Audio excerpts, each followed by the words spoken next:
welcome to Horror Flicks and Music Mix. We are your hosts. I'm Dustin. And I'm Kevin. On this podcast, we discuss horror films, the scores, and the people behind the movies. Our goal with this podcast is to fully analyze a variety of horror films as well as give our unfiltered opinions on said films, like this one today. If you're watching the YouTube channel, I pointed to the poster in the Oh, there you background. go. It is 28 years later hmm by I Danny would Boyle. I would say this was probably the one film this year that everybody was hyped for. Oh Everyone. yeah. Everyone was like freaking out I when that was trailer came out. I was so hyped and I was like disappointed hmm initially, but then like, oh yeah, they're planning it as a trilogy, and oh yeah, they already filmed the sequel. They filmed it back to back, and it's coming out Next actually week? today when Oh, that or shoot. this weekend when the episode's coming out. Oh, 'Cause damn. Okay. yeah. Oh, well, that works out then. So go see the Bone Wait. Temple. Yeah. So go see the Bone Temple, and I'm pretty sure it was released 28 weeks Ah, after part one. that's good. Well, there you Yeah. go. Well, Yep. perfect. I mean, I'm willing to give it a go because I love 96% of this film. So, mhm. But yeah, obviously, who didn't come across it? Like everyone heard about it. 28 days and 28 weeks later, I watched the hell out of those movies.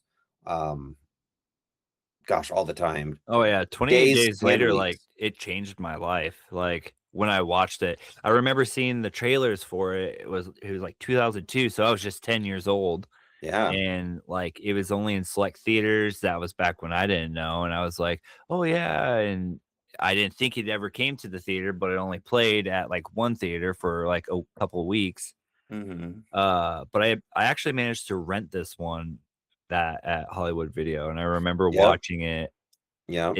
in my grandparents' room because that's where like the VCR or I think it was where the DVD player was, hmm and I just sat there on the floor and I was like, "This movie is nuts." Yep. Probably shouldn't be watching it at 10. I remember renting it too, and yeah, it scared the hell out of me because I was like, I was so used to at that point zombies being slow, but now we got these guys running at full speed with Yeah. blood spurting out of their eyes and mouths. I was like, good God, it was horrifying, Oh yeah. and it just I think it this might be overkill, and it might be cliche, but it did change the infected slash zombie genre forever. I just feel like that it was way ahead of its time. I mean, it's still cited as one of the best. I know it's not really zombies, but zombie slash infected films. Yeah. And I would love 28 Weeks Later too. I know some people didn't like it as much. I thought it was great. I initially really liked it, but like rewatching it recently, it's okay. Like hmm it's not nearly as good. Yeah, I think it's more for the characters, but like that, I don't know. I just remember the scene where they all just start running, and it's just everyone's getting shot. And it's just ridiculous. Oh yeah. And I just at that scene, I was just blown away. I'm like, whoa. But yeah, so let's get into 20 years later because All right, I'm years, very yeah. excited for this. Yeah, would you like to do our spoiler-free short summary? It has been 28 years since the outbreak of the rage virus. So we have a group of survivors. They've made a home for themselves off Holy Island, which is actually a famous island over yonder, Lindisfarne. creating a giant bridge that goes to the mainland. And they have built a community, starting over and doing the best they can. When a kid named Spike sees that his mother, Isla, is suffering from sickness, he hears of a doctor on the mainland that can help her. Jamie, the boy's father, is against this idea. So Spike takes his mother to the mainland where horror awaits. Yeah. hmm And that's why, like, oh god, it's the birthing scene. Oh, I put that as a trigger. Like yeah. I was so excited for this movie, and I tried to stay away from like, what is it about, and this and that, and then it's like it's actually a coming of age story about this Yes. kid, Yeah. And and that's why that I think they grew to me so much. I like it more now. But the first time I was like, what? Like some of it is awesome, but some of it was like eh. And it's just It's mostly the soundtrack just ruins some of it for me. there's times where that soundtrack, yeah, is just too experimental. When we get into the soundtrack section, Yeah. a few things to say about it, but I feel that the cinematography and just the overall view of what would be Scotland, Northern England is just beautiful. I can't Oh get yeah. enough of it. All the That is that's what gets me, and just it's like Jodie Comer like your background. and Alfie, yeah, and like Alfie and I think his name is Alfie Jones or something, but Alfie Williams, sorry, the kid who plays Spike, like Mm. incredible performance. I think that's why I just grew to love the characters so much. And yeah, coming of age story, very Stephen King-esque, which I think that's why I grew so into it. And then it just, yeah. Oh, well, we'll get into it. Here we go. Oh yeah, trigger Interesting. warnings. Children in danger, Mm. mental health, cancer. I wrote birthing scene, uh, dicks. It's all Yeah. prosthetics though. I was watching the special features on the Oh, DVD. mm. Like the we'll get into there's different kinds of infected, but like the ones that crawl around and they're naked. The slow All right, load. I'm pretty sure everybody, all the infected are like in prosthetics. Like I most mean, of them running are around, naked. right? Running around in northern England fully naked. Yeah, they probably wouldn't want to do that for too long. Well, So no, plus there's a kid in the movie, so like they like legally cannot do good that. point. Yeah, I guess I didn't think about that. That's a good point. Like the alphas, we Oh dear. if I'm sure people have heard of the 28 inches later Uh, meme. or the one where it's Willem Dafoe looking up and there's a Oh that one's Jesus. funny. Oh boy. No, I remember in the theater, I was just like, um God damn. just like whoa, dude. Yeah. All right. This, by the way, this opening scene gives me the chills every time, and even the second time So watch, I was like, "Oof." when you think of the Jimmies, think of the Teletubbies because that's what the last thing he was watching Hmm. before everything went down. Yeah, Like yeah, yeah. watching it again, I was like, oh, okay, okay. No, it makes sense. It's just it just could have been done in a different way without the cartoonish stuff, but we'll get to that. And here we go. The film opens, and we're in the early years of the outbreaks. This is probably around the time of the 28 days later. These kids are all in a room watching Teletubbies, and just I don't know, the when movies put something like innocent and pure, like a children's show with children trying to stay safe, and there's absolute mayhem going on in the background, I just feel like just oof. The children in danger part for me is just because having kids my own, just like I can't imagine something like that. The mom and dad are trying their best to like keep all the kids in their village safe and like trying to keep them in this room, and unfortunately they don't hear anything, but Jimmy goes to the door. He's the main little kid, and he thinks he hears his dad, but then the door is broken into. He's hiding behind the door, and we just hear just crunching and screaming, and blood spills across the TV. It's just horrifying. And he's able to flee, and he goes all throughout the house, and there's infected everywhere, flying through the windows. His family members are throwing up blood, getting ready to become infected. It's just it just gets you right into it, and that's what I love about the film at the beginning, because you're just like, wow, it's because you haven't seen these films in so long, yet they bring you right back to where it started, and it's just absolute chaos and mayhem, and no way to stop it. um he flees to the local church where his father, who is a minister, is basically saying that no, this is their salvation. Obviously, Danny Boyle loves to take pot shots at religion, which who wouldn't? So it makes sense that he makes this connection there. Hmm. Yeah, he says that the virus is their salvation. He's in a state of this religious ecstasy. He says the day of judgment where they all will, yeah, the day of judgment where we all get obliterated. And he says, have faith. Before being consumed, he gives him an inverted cross necklace, and he pushes him to safety. And as he's in the tomb, he says the words, Father, why have you forsaken me?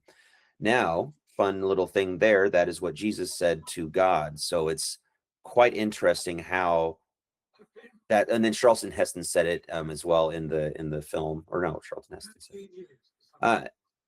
I don't know, an old biblical film, but basically that's what supposedly he said. And Father, why have you forsaken me? And he runs into the forest with his cross, and then I said, this song is weird. It's the song, yeah. It's the Promised Land song. I I was just mean, also thinking of System of a Down with the Father forsaken me. Yeah, in exactly. your arms forsaken me. Yeah. And then Deicide has it on one of their albums, so they start off an album that way. But yeah, so now we're in now it's, and then title card 28 years later. What do you think of that that intro scene? It was awesome, but then the song ruined it. I'm serious.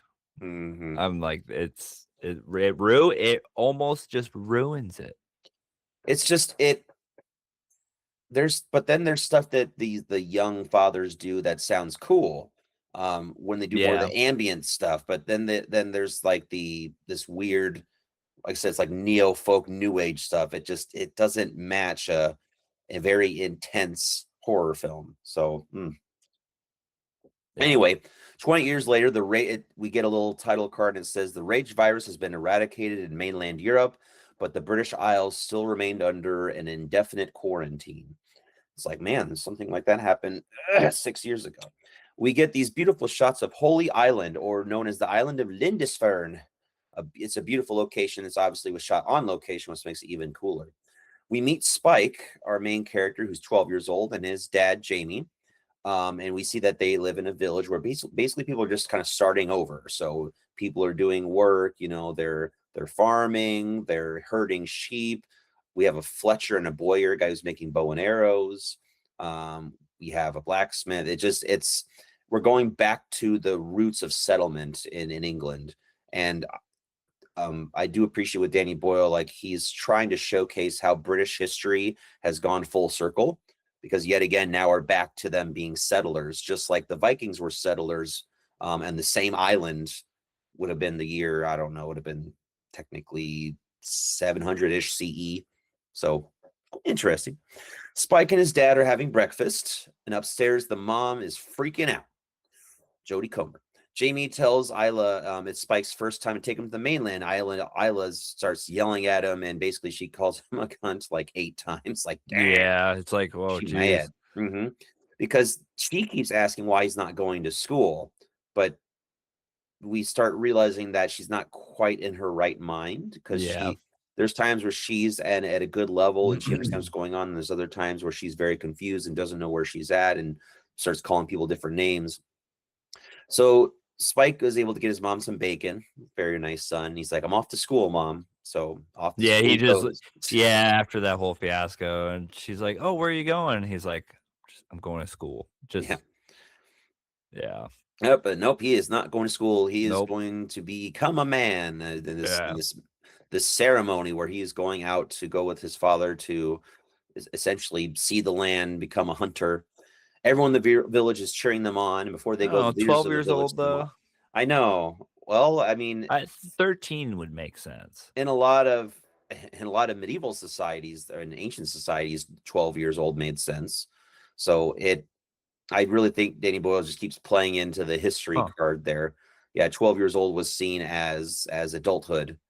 And that's why so many older men married 12-year-old girls. Yeah, it was kind of. Oh. Yeah, I know. There was that. Yeah, that stuff happened. Yeah. It's whole period of time is like, what in the world? History based. There's a lot there, but yeah.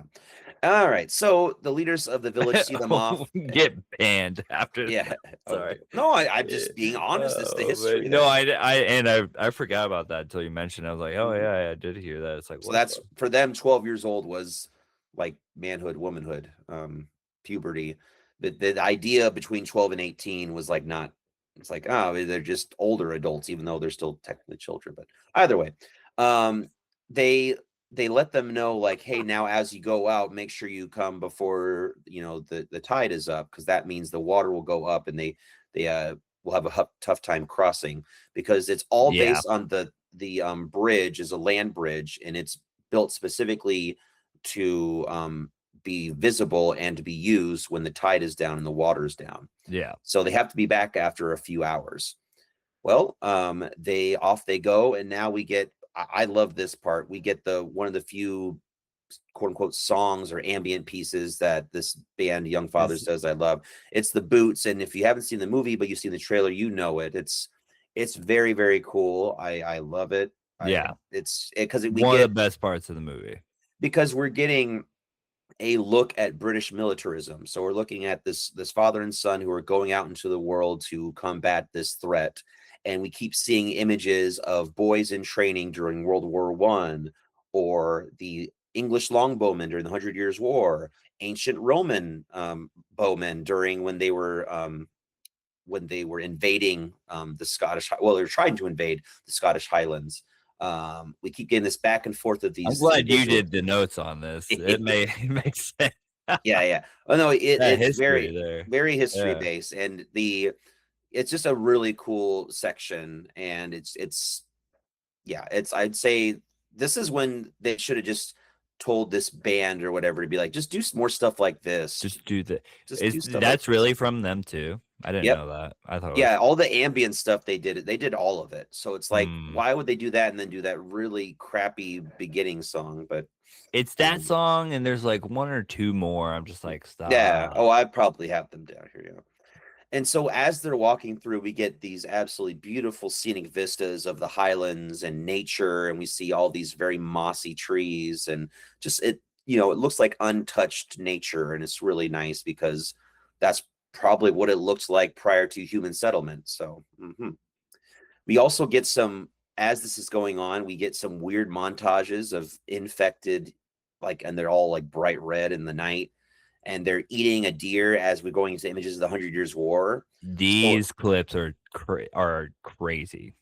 We're looking at the barbarism of infected, essentially like cavemen, and then going to warriors in the 100 Years' War. I don't see the connection quite there, but I guess I don't know, warlike, whatever.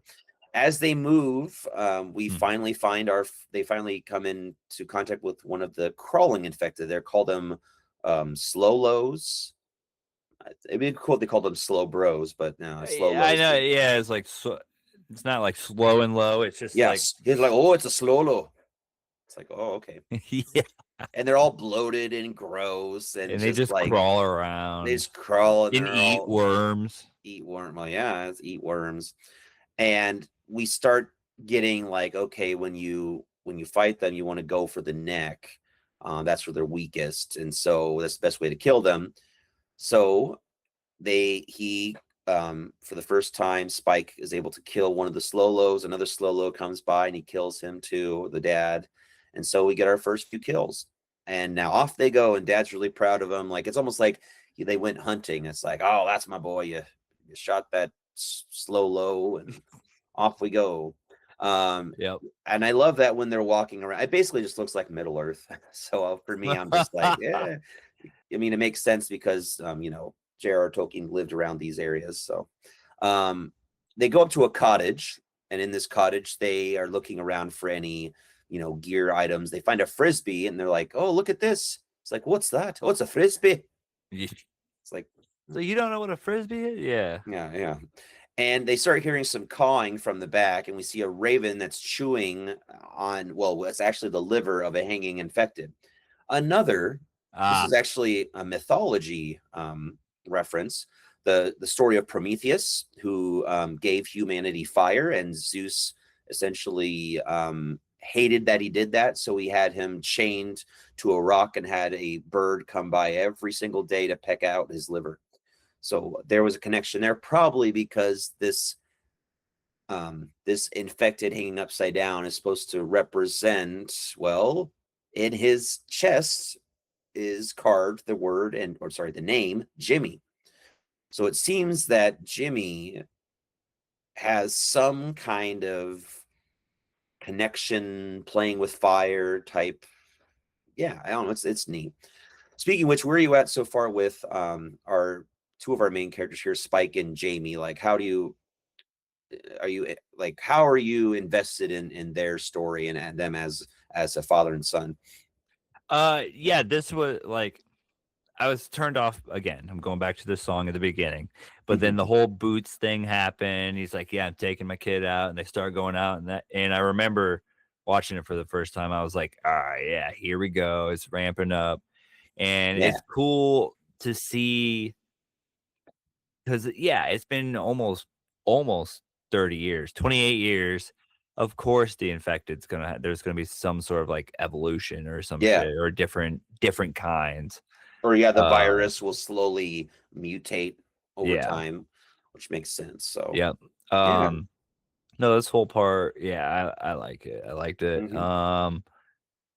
The Jimmy thing, I'm pretty sure is because yeah, you're saying he plays with fire. I'm pretty sure there's trailers in the Bone Temple of him. Like, I think he sets spoiler, but it's in the trailer. I think he sets the Bone Temple on fire.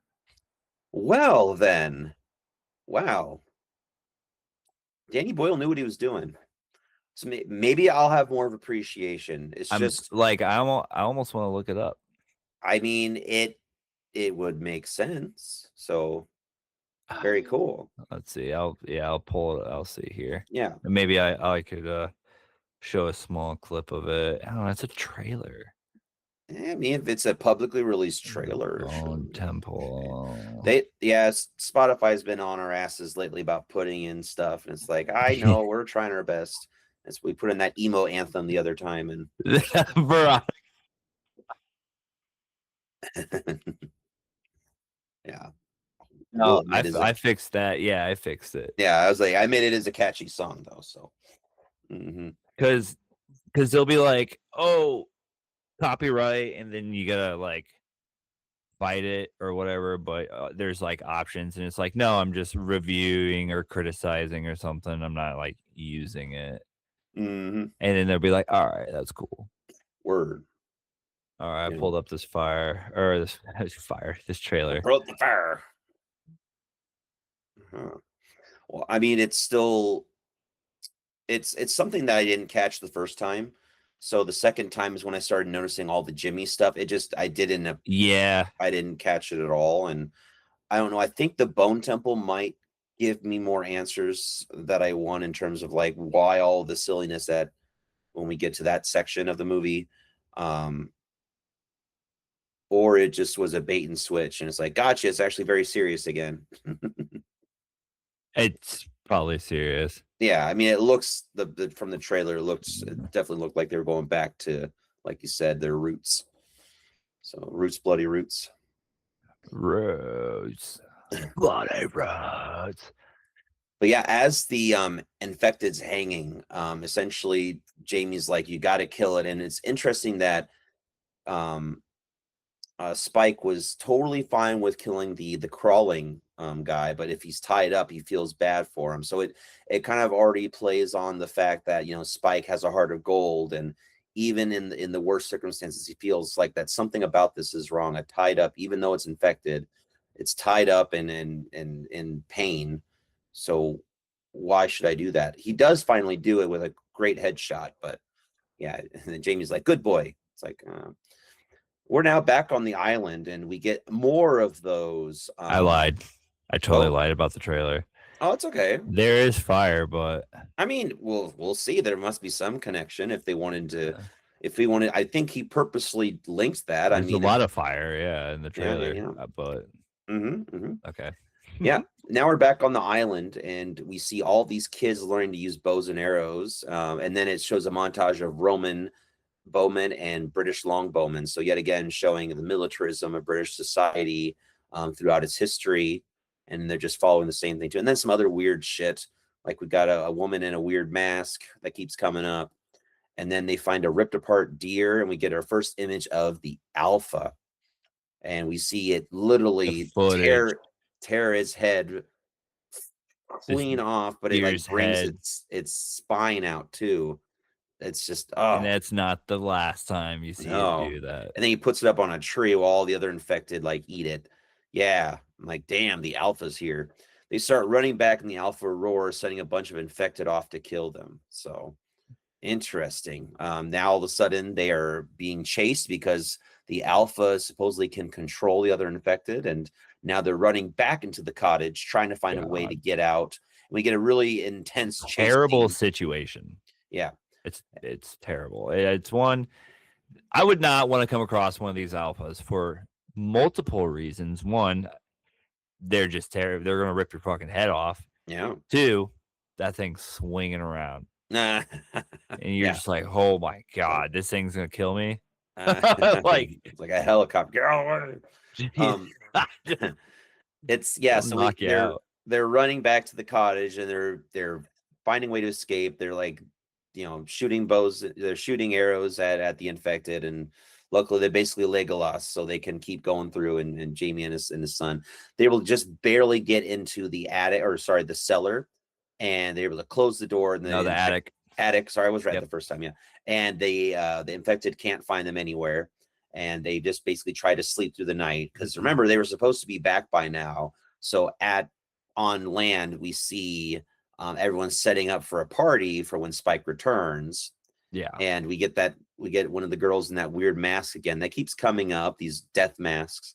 I maybe watching it a third time I understand what it connotates, but I assume it has to do with pagan rituals of Britain prior to Christianity or something. That's what I'm thinking. I'm assuming it's that, but I don't know as much British history as I should. But as they're waiting, Spike's dad kind of gives them a story about alphas, and it's like, well, they were affected by the virus in different ways. Some of them get like steroids, essentially, where they become incredibly brutish and tough, and they grow giant dongs. So it just makes sense. And they're like, well, we're going to have to wait out for the night and wait for the low tide. And they also, in the very, very far distance, see a boat. And the dad says it's quarantine patrol, maybe French. So we now kind of I do like how in this film we get exposition without a lot of exposition. Yeah. We start connecting like, oh, so they're under quarantine. Oh, the rest of Europe is not affected, but they're still patrolling it regularly to make sure no one gets out. Which the whole thing with this, like, they obviously just cut out the end of 28 weeks later because it shows the infected over in Paris. Mm-hmm. So it's just like, well, no, because they did that, but remember in the beginning it said that the rest of mainland Europe was able to eradicate the disease in those 28 years. Yeah, how they did it, I missed that part. Not sure. Yeah, it's the title card thing after. Yeah. Okay. Yeah. Mm-hmm. But you're right. No, they did get to Paris. So. Okay. I was like, yeah, but yeah, no, they don't have questions how they got rid of it, but it's still on the mainland. I don't know.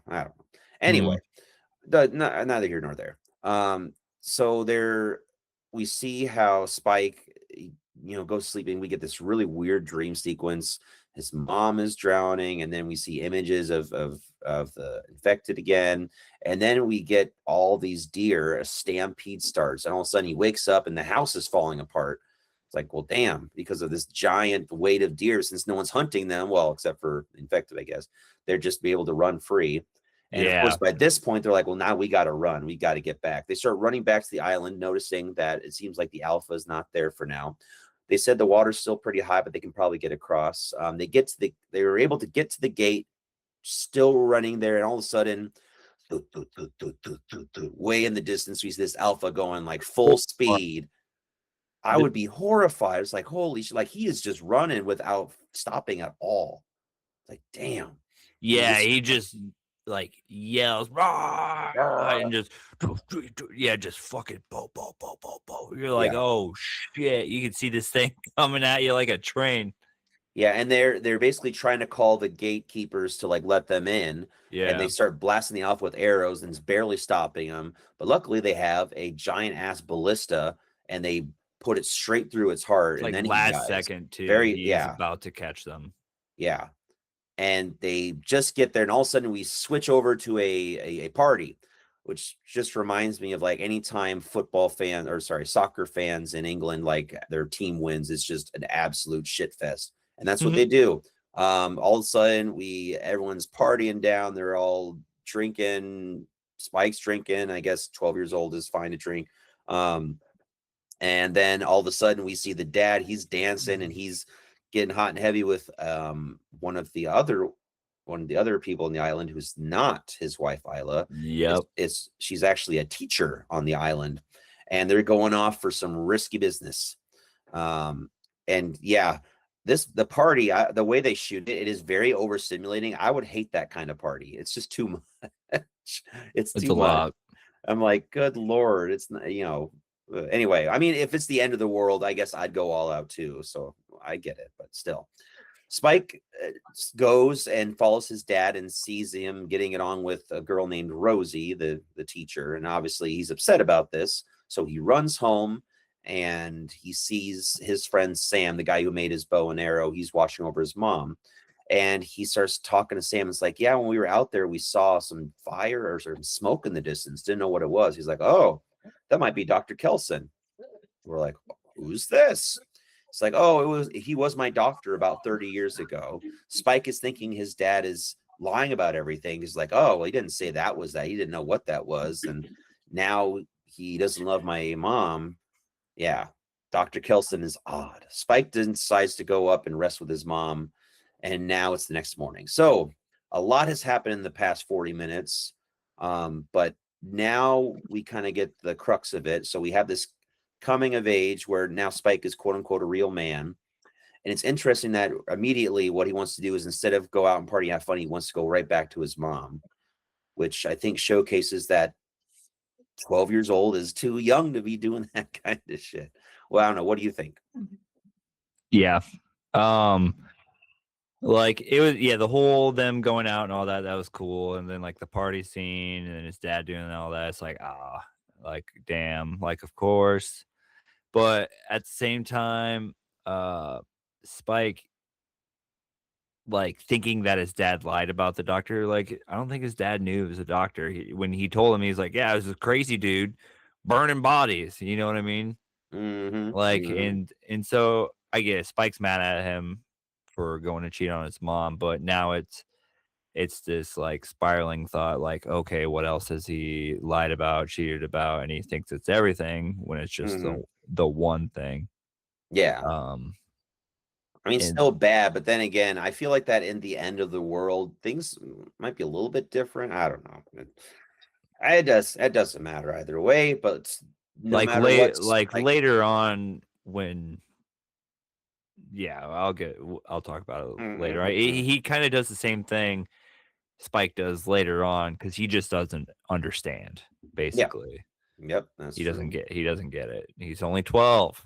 He's only 12. He doesn't fucking get it. I think that's what he's trying to prove, is like, because for years we have wanted our children, teenagers, to basically act more like adults, and yet they're just not quite there yet mentally. So they don't have the emotional capacity for a lot of stuff like that. Yeah. So that's why this next scene makes no sense. The next morning, he's able to get back, and he's like, hey guys, what a night. And Spike obviously looks disgusted. He's just like, I'm leaving. And Jamie's like, well, I'll go down and make some breakfast. He goes to make breakfast, and Spike goes down to ask his dad about Dr. Kelson. And he's like, no, Spike, that dude's insane. Like, and he talks about how he and a group of hunters a few years ago saw him with 100 corpses all piled up in rows. And he basically waved at them to come by, and they were all like horrified at it. Spike asked Jamie if his mom is going to die. He's like, oh, I don't know. And he's like, well, it looks like you'd want her to die since you want to have that affair with Rosie. And then he, boom, smacks Spike in the face, which leads to very, very high tension. And he goes up to basically say he's sorry, but Spike comes out of the room and literally puts a knife on his dad, and it's like, just leave. And he takes the knife. It's like, fine, I'll leave. And of course, before he leaves, like any good dad would do, punches the drywall. Sponsored by Monster Energy drinks. And off we go. Spike goes to a tent near the gate, sets it on fire to distract the watchman. He basically has it set in his mind that this Dr. Kelson is going to save his mom. And as he's distracting the watchman, he and his mom are able to slip out to the front gate and walk out to the mainland. Yep. And then at this point, I was like, here we go. Now we get the survival. He barely fucking made it with his dad. What do you think you're doing? You know what I mean? He's desperate. Yeah. But I mean, it's the one thing that I think as a character, you grow fond of him so much because he just has an absolute undying love for his mom, and no matter what circumstance, and she has the same love for him, even though she's not in the right state of mind most of the time. So, um, yeah, so we get more beautiful vistas of the countryside, some more strange music, and we get this as they're walking across, we see a cottage, and it has on the sign, "Behold, Jimmy is coming with the clouds." Um, that coming with the clouds is, I know it's from some English literature or something. I meant to look it up before we met or before we recorded tonight, but like I'll have to look it up. I know it has something to do with English literature. But Hmm. obviously whoever wrote that is seeing Jimmy as a religious figure, which makes a lot of sense for Yeah. later and of course the Bone Temple.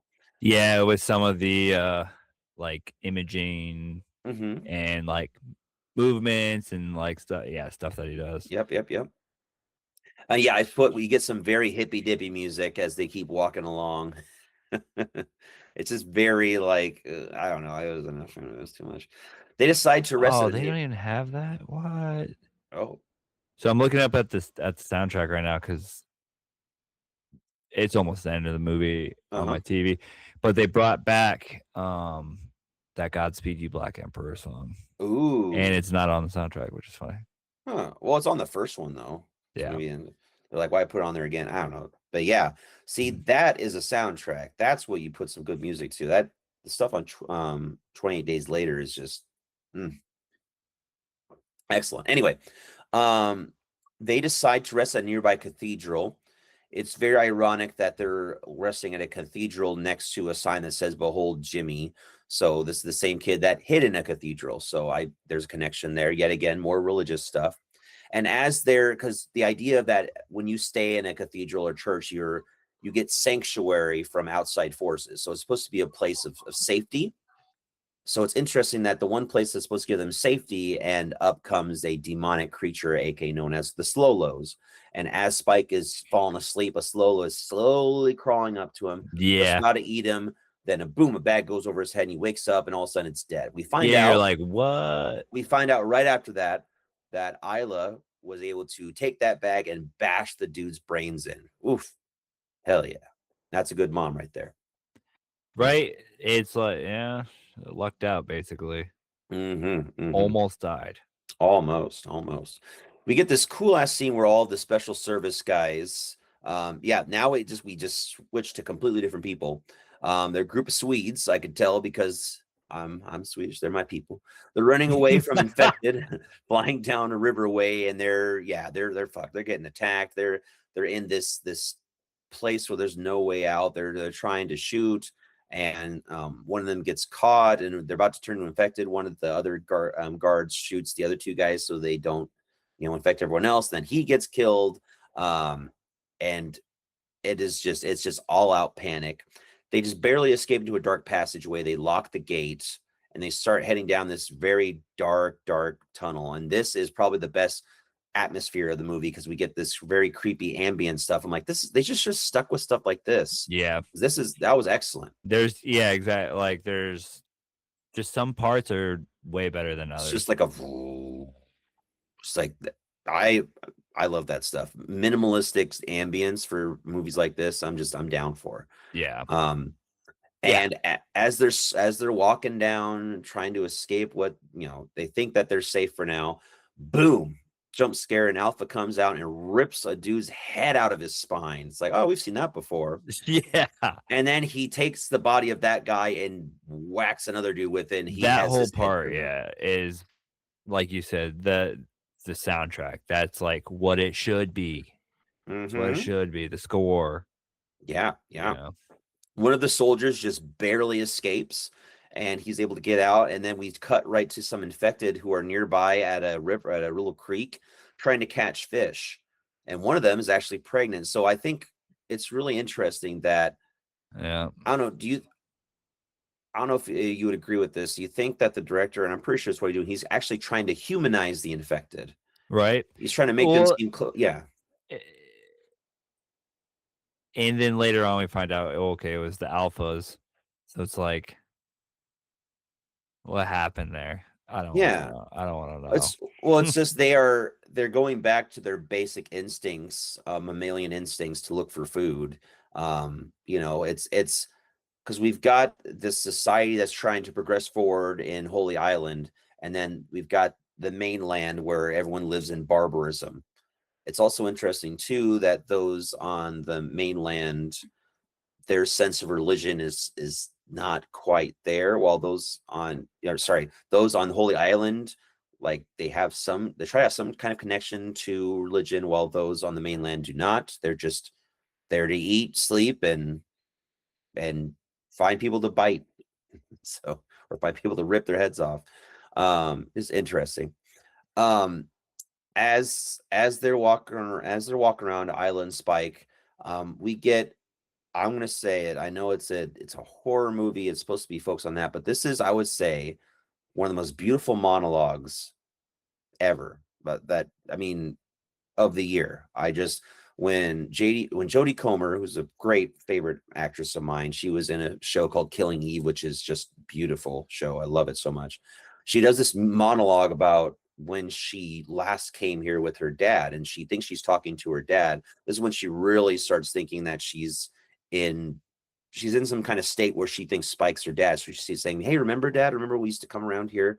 I I got teary-eyed. It's beautiful. It's just like, it just proves that she is one of the best actresses ever that everyone should know about. So, and Yeah, there's like a quick glance, like you could see that her dad's standing behind her and mhm, all that, and you're like, yeah, oh dang. I think it just shows that this is a very deep movie, and it's not just it's just not another horror film. I mean, all of his films are very, very thoughtful. Everything from Train Spotting to Slumdog Millionaire and stuff like that. So it makes sense, but it just that's what really this would have been my favorite movie of the year, probably almost. But then Sinners came out, and I watched Sinners. But either way, it's still pretty much up there, because that scene alone was just like, wow. And as she's talking and she's finishing up her monologue, we see everyone thought who was Cillian Murphy's zombie. It's not Cillian Murphy, but the guy looks just like him. Yeah. It is a Cillian Murphy look-alike infected, and he's like, oh crap, he's just able to kill him just in time. And of course, there's a lot more infected nearby. They all start coming out of the long grass and they start running, and they run to a gas station. I love that the gas station, instead of saying hello, the O is out, so it just says hell. I'm like, Hmm. interesting. And it's Yeah. interesting. They go into it, and then there's all this gas there and starts a fire. Yeah, more imagery, lots of religious imagery. Um, and the gas station is like filled with these old benzene fumes. So it's been there for so long. And as they go in there, the infected are coming in, but they're slowly choking on and they're trying to escape. And all of a sudden, we hear a guy says, "Get down!" And he shoots, and then boom, the thing goes up. It's the escaped Swedish soldier from earlier, and he's able to burn the infected alive, and it's pretty damn cool. And we get this, It's the song ruins it yes, again. yes, it's this That's really, another part there where the song fucking ruins it. it's just really weird music to go with such an intense scene. Yeah. I don't understand the choices that Danny and this young father's guys, like, would work well here, a upbeat bluegrass tune or something. It's like, no, that's not. If this was a horror comedy, maybe, but it's not. It's a Yeah. very serious film. It just, yes, this is the kind of stuff that I was just like, nah. And this is why I also wrote a note. I'm like, yeah, Dustin, I am with you. The music is just not good for this film. Yeah. Um, and we now meet Edik. He's from Swedish NATO. He's a very forward, brusque, alpha bro fella. You just right away toxic. You're just like, he is a piece of shit. Just goddamn you. Everyone knows this kind of person. Just like, wow. Just already don't let he's probably some like alt-right troll, basically, if he wasn't in the Navy. Um he decides that, he's like, oh, what the fuck's wrong with her? It's like, oh, she's just sick. He's like, all right, well, what are you gonna do? Like, let's just go then. He's like, I'm not leaving my mom. It's like, oh, fine. So he starts carrying her, and he finally like tags along. he talks about how his boat sank and he's the only survivor. And we start getting more exposition. It's like, don't you know that the whole place is in quarantine? It's like, yeah, I know about that. And it's like, yeah, I learned about, my friend was a delivery driver, delivers food, you can do it online. Oh, you probably don't know what online is. Yeah, it's just it's interesting that, he is a child that never grew up to be in that, in 2002 prior to the infected outbreak. So Yeah. they Yeah, decide, it's like literally like 2030 and this kid's like, what's online? yeah, Yeah. no clue. As they sit down and take a break and a little snack, and obviously he's just got a giant bag of apples, so it's like, all right, word. He's like, oh, I've only got 1% on my cell. He's like, what's that? It's like, oh, it's a phone, like a radio. He shows him his And he's like, you guys have radios? He's like, no. you guys have pictures? It's like some people have old ones. Like, oh, okay. Yeah, it just shows you like they really just literally back in the Middle Ages. He shows him a picture of his girlfriend. This part's funny.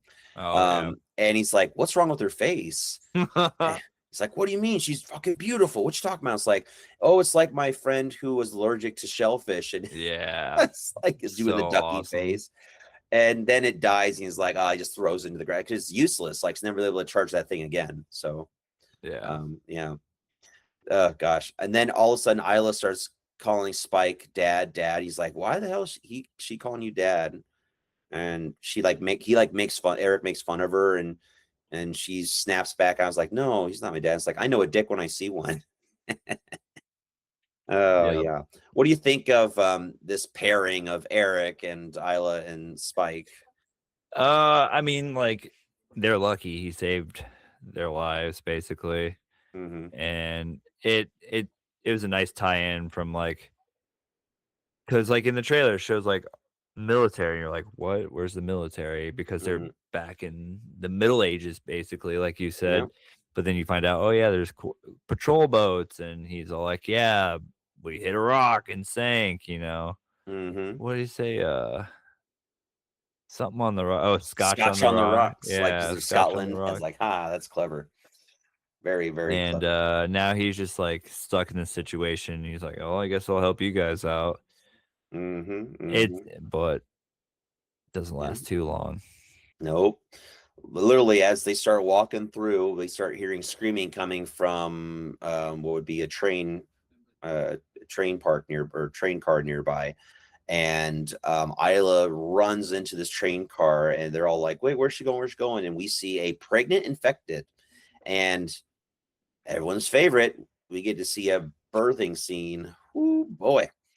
And yeah, she helps somehow the infected allows Isla to help deliver the baby. So it's like for one split second, the infected is just as human as Isla because it's that connection between two mothers. Really cool. I like that. And we find out that this little baby, well, it's not even infected. It doesn't, because usually they can tell infected through the eyes, and his eyes are fine. He's just a cute little baby. And Eric starts yelling. It's like, oh no, he kills the mom, and he's like, we need to kill the baby. It's infected too. And he says, if you don't kill, I'll kill all of you. He's basically a piece of shit. And then as he's walking back, boom, Alpha gets him. And Yep. what does he do? Rips his head off. Head off with the spine attached. Yeah. 28 inches later is on the way. And they start. And so now we get our Alpha. It's another Alpha, not the same one from before. This one, later known as Samson. He starts. I know. He starts running through the train cars at them as they keep trying to escape and closing the doors. And yeah, Oh man. I remember when I was seeing this in theaters with you, I just could not. I'm just like, that. It's just your flop, flop, flop, flop, flop.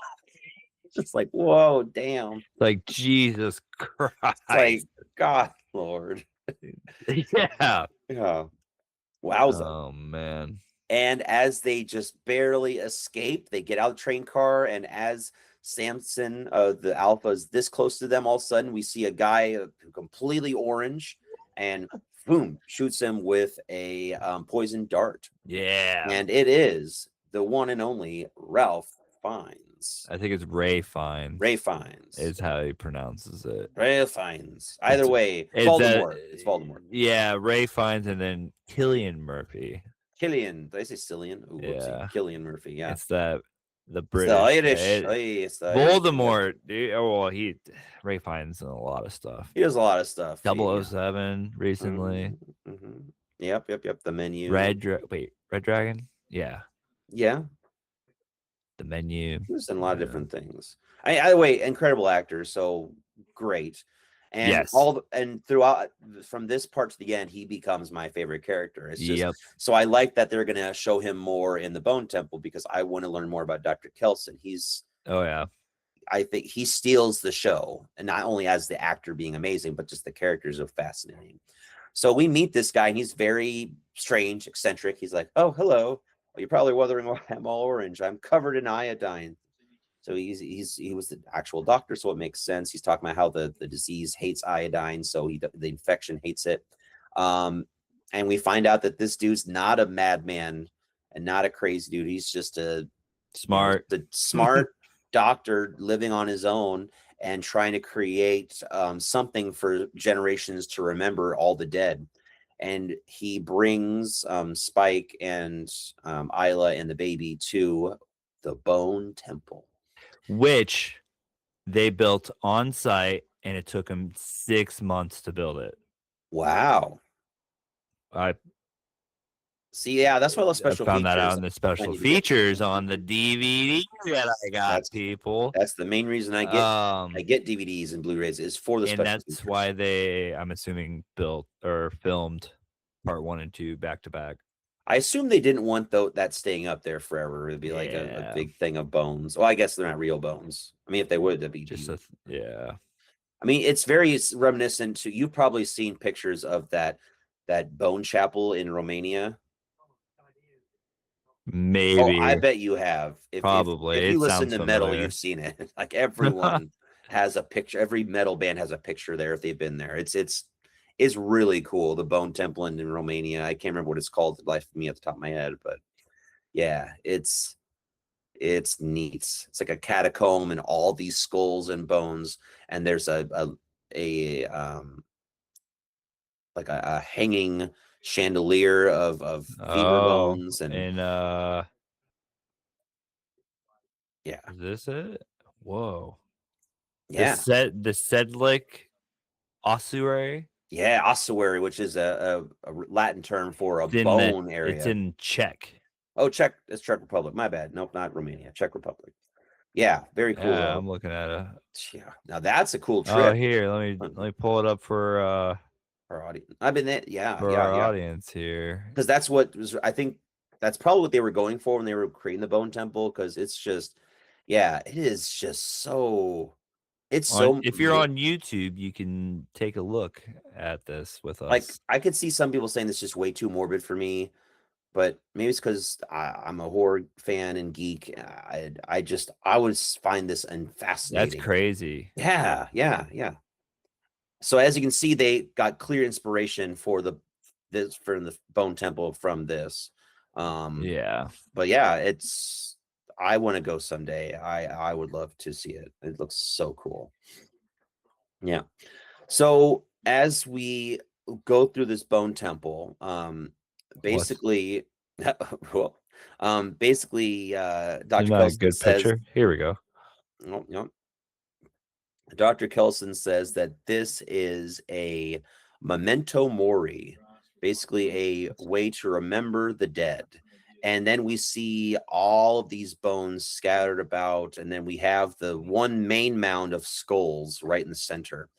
And then we see the process of how he clears the flesh off the head and is able to add the bone to the pile. He's able to literally heat it at a certain temperature where the skin just plops right off. There it is. Yeah, there it is. Yep. Pretty cool. Yeah, you can see the connections from that and the ossuary in the Czech Republic. Yeah.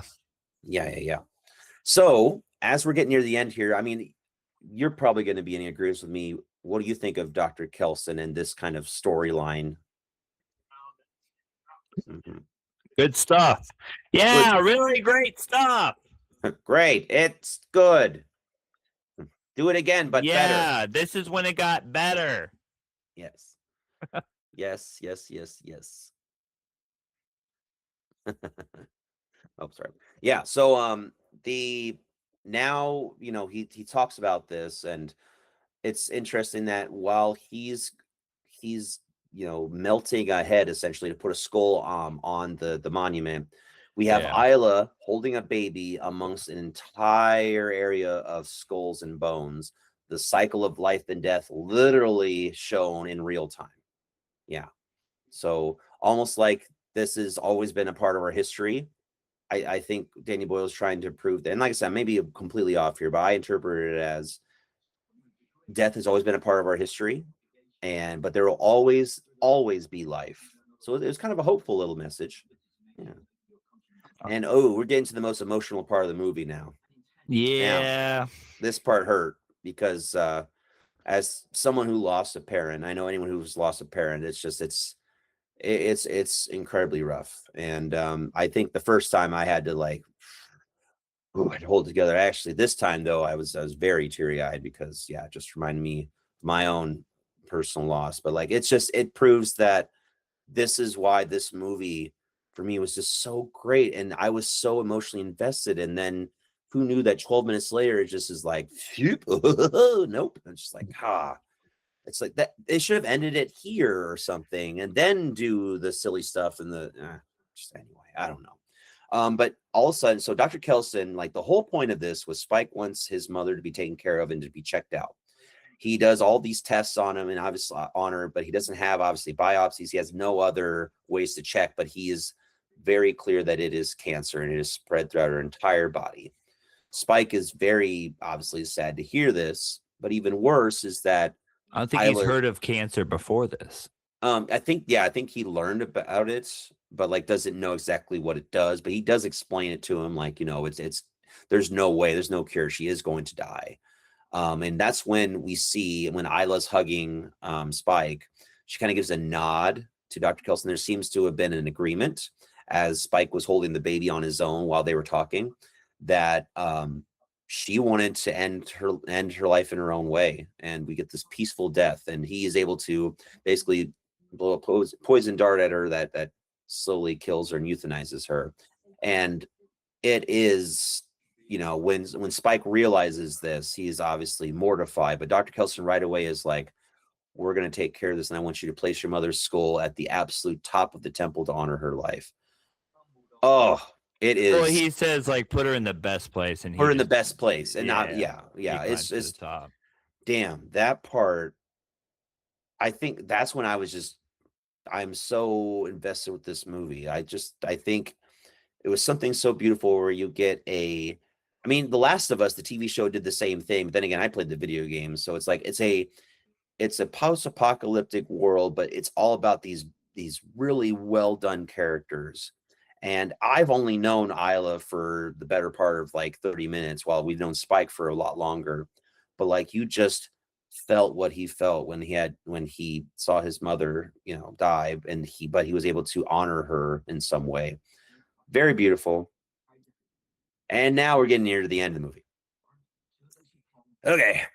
So as that's happening, well, Samson the Alpha infiltrates the sanctuary, and Spike realizes that we're going to try to tranquilize him, and he starts using these tranquilizers to keep throwing at him, and supposedly rather than killing it, he's basically going to keep trying to bring him down and peacefully, instead of trying to kill him, because who wants to try to kill an alpha, right? It's just chaotic. Kelson then urges Spike, you know what, you need to get home with the baby. It's time you get home. So Spike decides to go all the way back. He brings the newborn to the village. He actually names the baby Spike. He brings the newborn to the village and names the baby Isla. Very nice. But instead of going with the baby, he leaves the baby there with a note for Jamie and refuses to go back. And this is where I was like, all right, this is perfect. So it's going to edit the next movie. He's going to be out on his own. Spike's going back into the heart of And this is mainland. when they bring back Godspeed You Black Emperors, Yep. the sad mafioso, which is the second part of East Hastings, their song. Yeah. I went and saw Godspeed You Black Emperor with Cameron one time. Damn, that's never knew. I've seen 28 Days Later. Didn't know who these guys were. Didn't know that was their song. Nothing. I was just going to a show with Cameron at Slowdown. And all of a sudden, they start playing that. And I was like, no way. I was like, no way. But everyone else in the audience was like, dude, seriously. Yeah, because like, dude, that was one of the best like surprises of my life. Because I was like, this scene with is the song awesome. That ending scene with that song is just so cool. That song is so good. Oh, East Hastings. Yeah, probably. Yeah. East Hastings is like 18-minute song because if you guys know Godspeed You Black Emperor, that's just what they do. It post rock. A lot of post rock bands love to do that kind of shit. Long ass songs. Well, yeah. So he goes back into the heart of England all on his own. And I was like, hell yeah, because the song was playing. Yeah, and it's like, man, and then they could have ended it right there, and boom. Nope. Then now this is where we got the biggest. It's and on the if TV you've seen the movie, you know what we're talking about. If you haven't seen the movie, well, I don't know why you're listening to this. You should go see it. Here we go. Oh, they're doing the makeup for them. Yeah, okay. So this is where we see Jack O'Connell. If you don't know him, he was in Sinners. He is we find out that he and a pack of his followers, Jimmies, they're all called the Jimmies. They see that Spike is in trouble, and they're all jumping into action and literally like kung fu violence, and the Teletubbies are playing in the background. It is just like, and that in the theater, I just remember I was just like, what the fuck? I hated it, and I still hate it. It just, why would you have such an emotional connection to these characters and this story, and then and then do some kung fu and blah, blah, blah, blah. It's so funny. I don't know. I think it's funny because he's like, hey, looks like you got more. You mind if we step in? He's like, sure. And he's like, hold, let's fucking go. And then it's fucking literal Power Rangers, like they're flipping over the camera, they're doing kung fu. I just was like, no. and what you thought, you enjoyed that, or you were like, what were you thinking about that? I was like, what the fuck just happened? And I know the friend we saw it with us, Stu, I think it was Stu, right? He also hated that. No, Stu came with us. I think Dustin was with us. What? Loose? Oh, I'm sorry. So I'm like, dude, so confused. Yeah, you're right. Dustin was with D squared. Yes.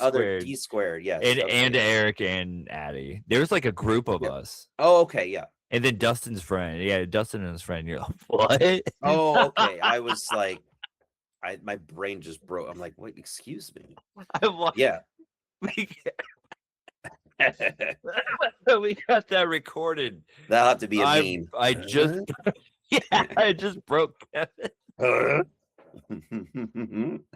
Sorry, I did catch that. And yeah, that's the end of the movie. Yeah, dudes in tracksuits calling themselves Jimmy, which is a reference to Jimmy Savile, which if you don't know who he is, he was found to be, he was a great British entertainer who later became an awful pedophile and died lonely and no one cared. But this is before they found that out because of the outbreak. So I think it's kind of a tongue-in-cheek thing. It's definitely more connected to people in the UK because they would understand that more than other audiences.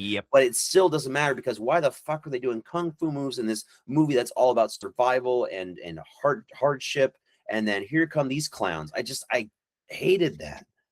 Well, so in the special features too that I was just showing, I didn't notice because they're flipping around, but all the other Jimmies, like their tracksuits are like worn down, patched up, sewn up, and he's in this like, you know, perfect purple tracksuit, not a, a thread ruined on it. And that was another thing that I didn't notice. Like he's all nice and clean dressed while all the other Jimmies are like raggedy, Yeah. Oh, okay. Fair enough. Fair enough. which is like, huh.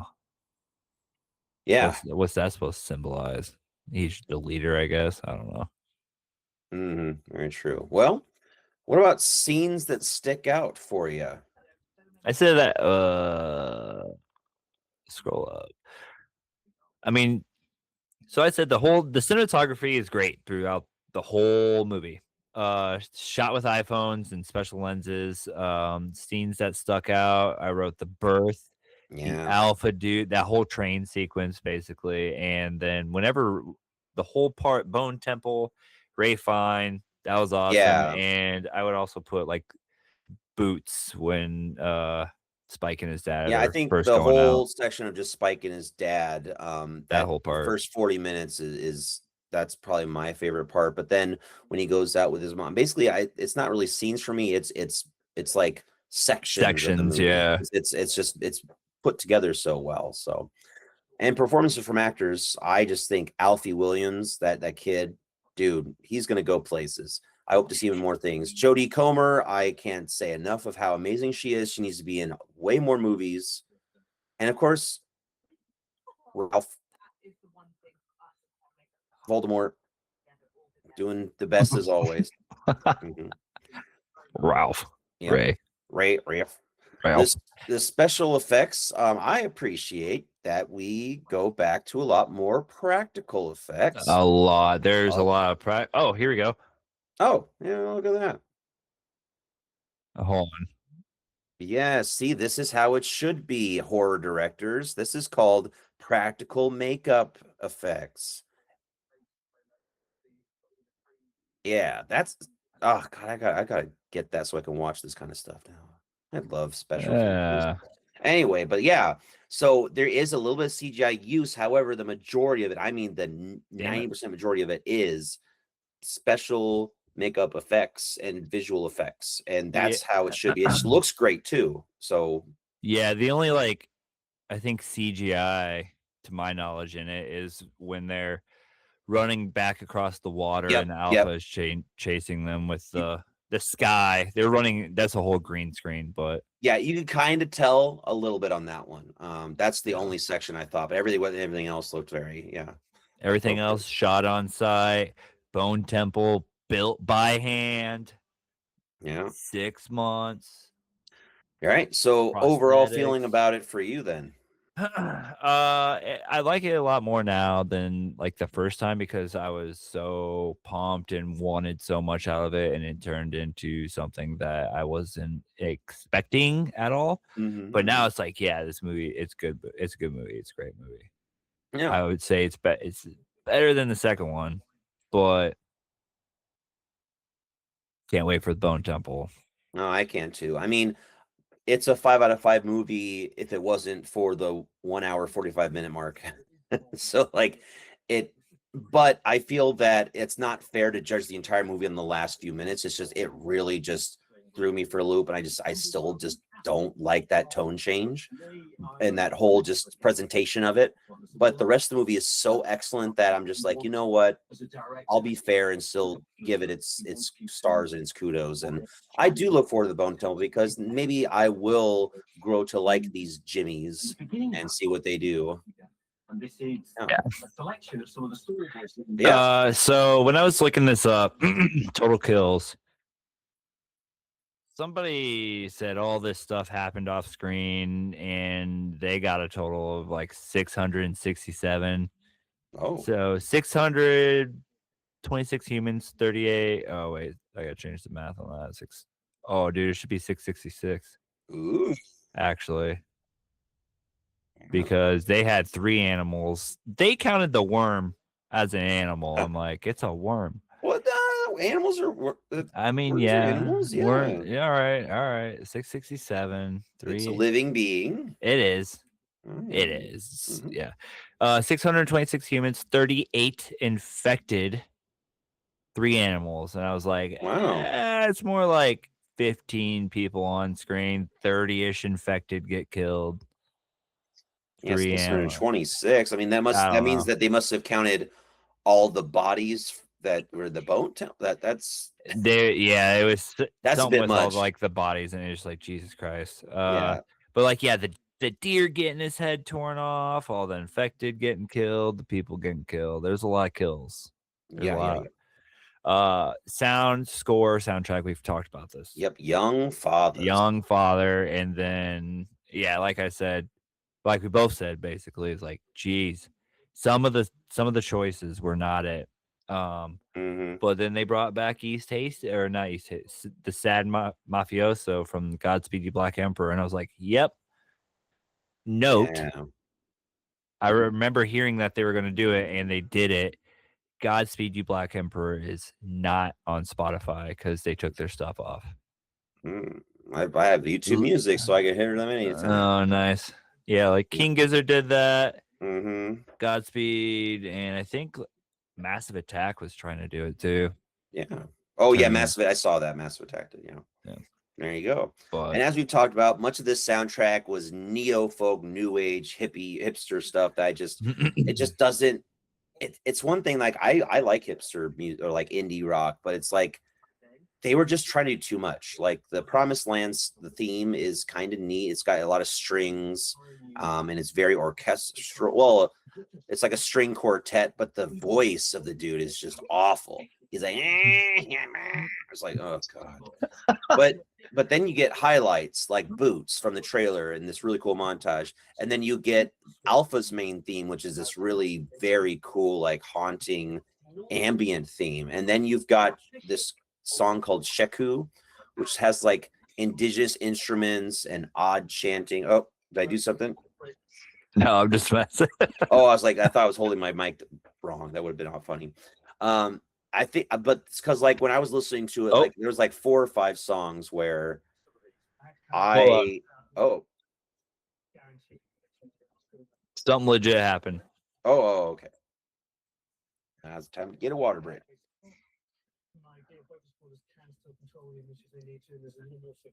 Hello? I can't hear Hello? anything anymore. Oh,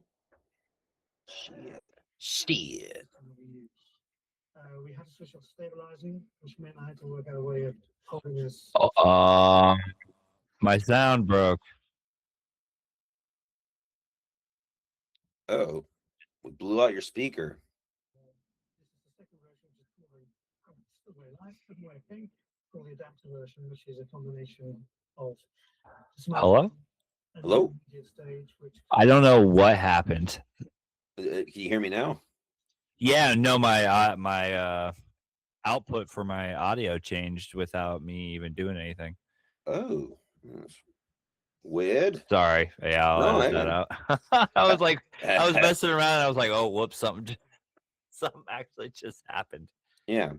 So the last thing I was going to say about the score and the soundtrack was that I appreciate experimentation with music and films, but it was so all over the place. It was times where it just didn't set the tone for what was going on in the film, and it just took me like it did for you, took you out of it at times. It's just, but then there were some that were great, like Boots and like the Alpha theme and like you know some of the late, like when they get to the Bone Temple, some of the music there is pretty neat. So, well, yeah. With that, let's get into the actors and crew. Alfie Williams played Spike, Aaron Taylor Johnson as Jamie, Christopher Fulford as Sam, Jodie Comer as Isla, Amy Cameron as Rosie, Stella Garnett as Jenny, Jeffrey Austin Newland as Anthony, Ray Fiennes as Dr. Kelson, Edvin Writing as Eric, and of course Jack O'Connell as Sir Jimmy Crystal. Yeah. So yeah, I noticed this over on the crew. Cillian Murphy, Richard Stiles, and Alex Garland were the main producers. Anthony Dodd Mantle did the cinematography. John Harris was the editor.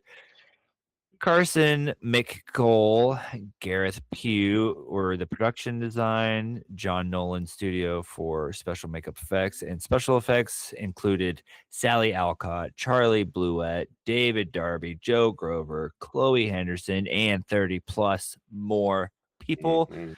Union Visual Effects 2D and 3D artists. Tim Kaplan was the executive producer for Union Visual Effects, and over 100 artists. Yeah, it was like so many. I'm like, I'm just gonna put 100 artists because it was a very long list. Richard Wild was the chief meteorologist. I assume that they asked him about like weather, because weather in England, it's either raining or raining. So maybe they either worked with him, or maybe they worked with him for like weather effects or something. I don't know. Interesting. That's what I'm assuming. Oh, Danny Boyle. Danny Boyle, our first Danny Boyle movie. This guy, incredibly prolific British director, directing films such as Trainspotting, Love then Trainspotting. 28 Days Later, Slumdog Millionaire. Yeah, did he do? I think he did The Beach too. Have you ever seen The Beach? Oh yes, The Beach. Yep, he did The Beach as well. Yep.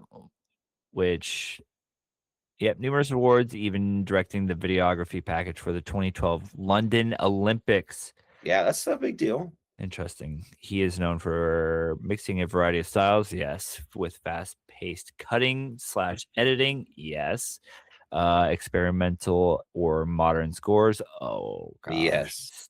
too much, and commenting on societal degradation, religious imagery, and human connection. Yeah. Mhm. And yeah, and no, AI did not write that. I wrote that. I've noticed this in my classroom too with my students. Like no matter what I have like written or typed up or image, they always think something AI related is like, this is what I'm worried about with society. Like there are people that could still like write things, draw things, create things that have no AI basis.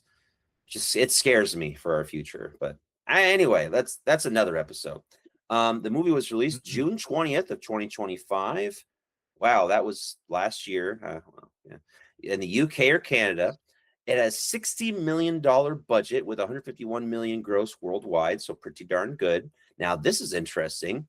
89% from critics, 63% from audience. So fresh either way, but yeah, 20%-ish dip. I imagine it has to do with the ending, do you think? Yes. I think that it's And the seriously just music. that. And the music. Yeah, I agree. Well, if you want to watch this, you can watch it on Netflix. Boo. But you can buy it, which, yeah, buy it. I think it'd be cool to get this in like a collection pack of all 3 movies, which when that comes out, I'll buy that, to be honest with you. They probably, I don't know if they would, because the part 2 is already out. Oh, well, good point. Maybe a 4, or maybe there'll be they're going to do the 3rd one. There's probably eventually going to be a 5. Well, I remember, here was the other thing. When this movie came out, 28 Days Later wasn't streaming on anything, and it turned into a whole panic, and people were scalping the DVD prices and all that. And I was like, shit, I'm sitting on a gold mine right now, because I had a copy of it. I have a copy too. I actually have, for once, I actually also have 28 Weeks Later on DVD. See, I had both of those on DVD, so I bought this on DVD because I just wanted to put them together. Yeah, there you go. Well, sweet. But yeah, now here we come to it. Kill it, watch it, or buy it.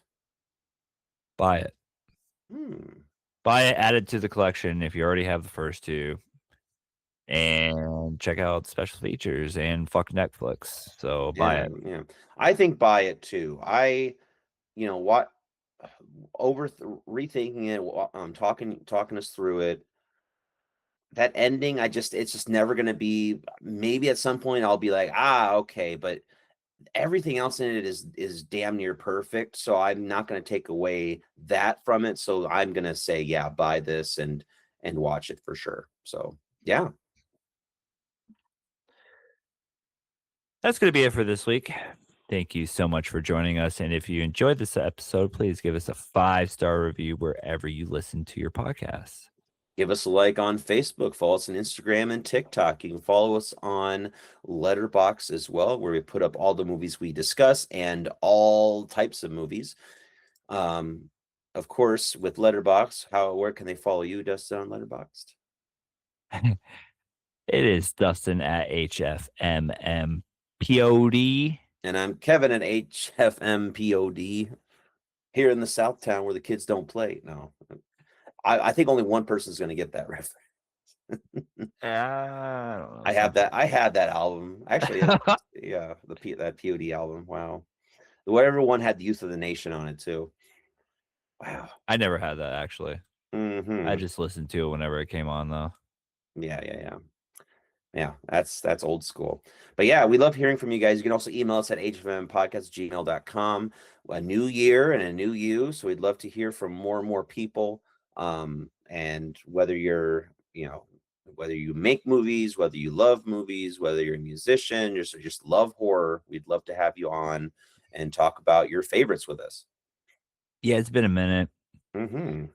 since we've had an interview. I gotta hop back on to sending out emails and being like, "Hey, come on the podcast." I know there's a few people last year that emailed us about like movies they were directing and stuff, and Oh yeah, let's see if we can get back to them, or if not, I bet there's other people. I mean, I have some ideas of who to contact. Especially, I would love to do more with that. Who we spoke to about the In Search of Darkness.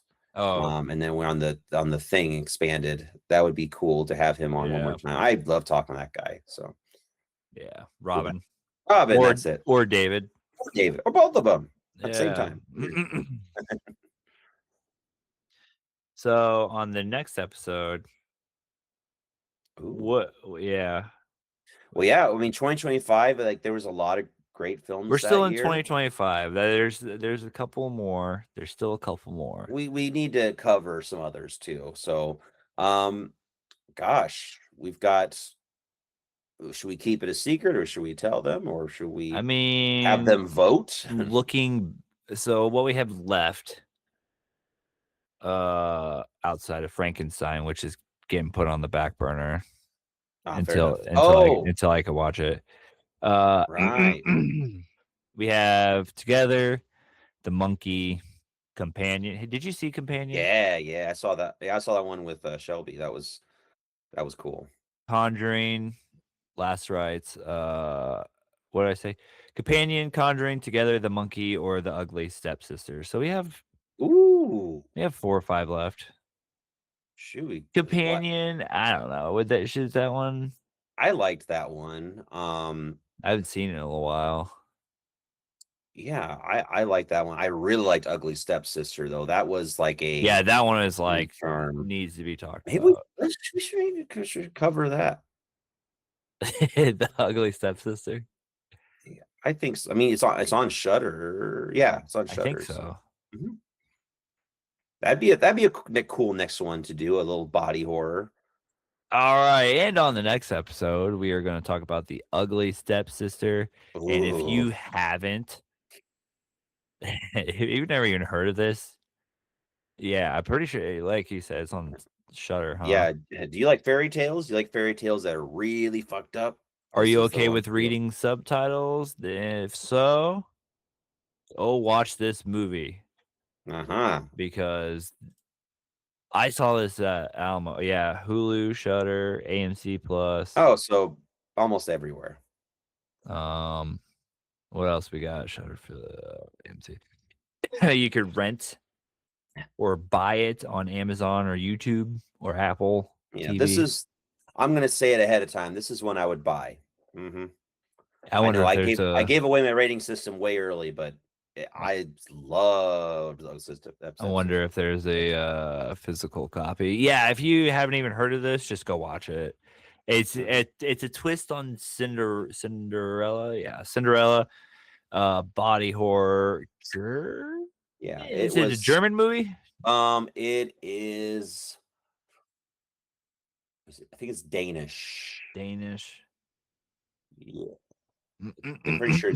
I'm pretty sure it's Danish. I am for the life of me thinking it is. Let me. Country Denmark. Yeah, Danish. Yep, there we go. Primary language Norwegian. So interesting that it is Danish, but we got but I mean they're right Denmark, next door to each Norway, other. Poland, Sweden is what Yeah, it says. so- It's in it's Norwegian. Watch this movie Yes. So good. 'Cause it's- So good. I'm excited to watch it again. Me too. So yeah, go watch it and catch us next time. Until then, I can't think of anything clever. Stay spooky. Uh-huh.